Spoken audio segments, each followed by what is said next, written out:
Modern Mahjong's here to help you improve your game.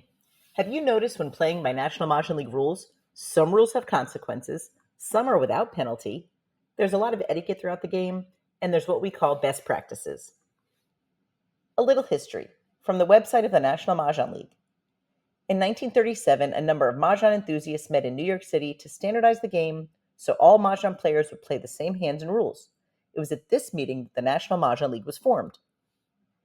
Now, they can't fit all of the rules in the back of the card, so the official instruction book of the league is Mahjong Made Easy.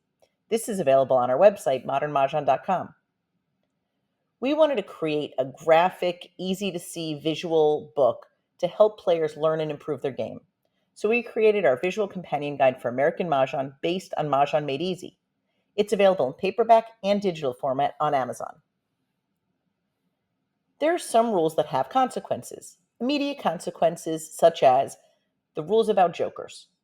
This is something that comes up all the time, especially with new players, but a joker cannot be used as a single, in a group of singles, or in a pair. If a player incorrectly uses a joker in an exposure or when they declare Mahjong, their hand is dead. There are other rules, however, that have no penalty. Even though the rules might be written with the terms may or should, if a player doesn't follow these rules, sometimes there's no consequence. One example would be looking at tiles in a blind pass. While this isn't allowed under the rules, there's no penalty. However, it might be frustrating if you play with a group of players and you do this all the time, they are going to get annoyed because it is against the rules. So, unless that's allowed in your group, you should not get into that habit. There may be penalties if you play in tournaments, so it's a good idea to follow the rules.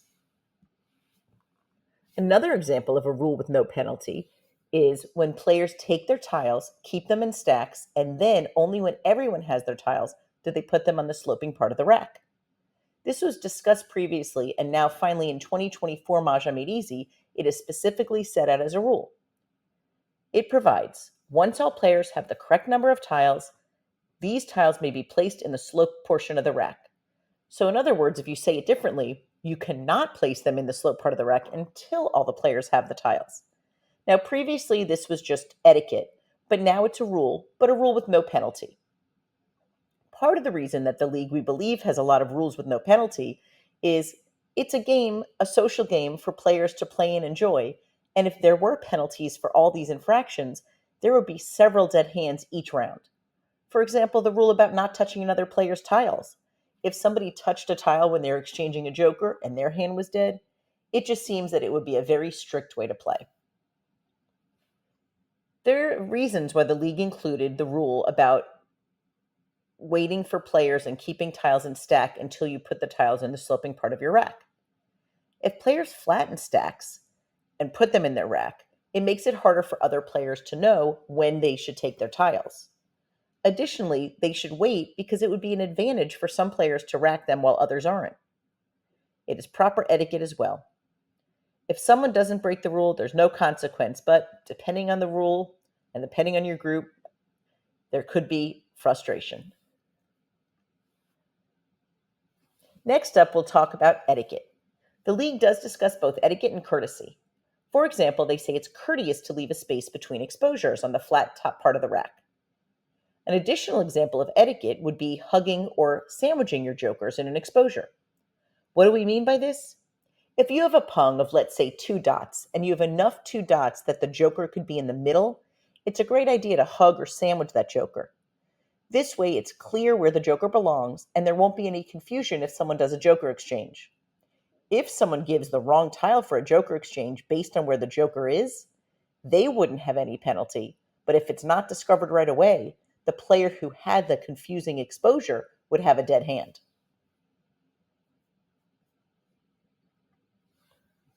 Now we're on what we call best practices.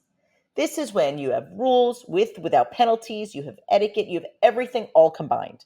And we believe that by following best practices, you could be the best player that you can be.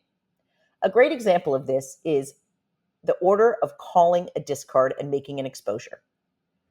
After you call, you should pick up the discard. And before you put it on your rack and before you put any tiles on your rack from the sloping part, confirm that the discard that was made matches what was named and you have a proper discard that matches what you want to call. You are not committed to claiming a discard until you either place it on your rack or expose tiles from your rack. And by the way, we have other videos about commitment. This is different from picking from the wall. This is different from discarding a tile. Once you call the discard and place it on the flat part of your rack, then you add tiles from the sloping part of your rack. Then you complete your exposure. The reason that this is important is a player's turn ordinarily begins when they have 14 tiles, either by picking from the wall or claiming a discard. We do know that the league allows you to expose tiles first. However, we believe maybe in the future they'll change the order of this. We discuss in detail in our visual companion guide that if you do call and put up tiles from the sloping part first, if you misheard or if the tile was misnamed, your hand could be dead because you already exposed those tiles and they don't match the discard. So this is one example of a best practice, and we go into way more detail about other best practices in our guide. If you're in South Florida, whether you're in Aventura, Fort Lauderdale, Boca, or if you're in Orlando, we have several events coming up soon, as well as online tournaments and more. We invite you to visit modernmahjong.com and get the links to sign up for all these great tournaments and Zooms. If you're outside of Florida and you want to have a presentation or an event, or you'd like us to do a strategy session, email us at modernmahjong@gmail.com and let's work out the details. We invite you to visit our website to check out our curated collection of Mahjong and Canasta gifts and accessories. Our Facebook group is Mahjong Community, and our YouTube channel with informative and entertaining videos is youtube.com/modernmahjong. If you're thinking of learning Canasta, there's a 4-class series coming up with Dara Collins and Donna Miller-Small. Details on bit.ly/Canasta Camp. And if you're looking for great books for Mahjong or Canasta, both of these are on Amazon. Check them out. The reviews are in, and they are great. Thank you so much for staying connected. We invite you to like, comment, save, and share.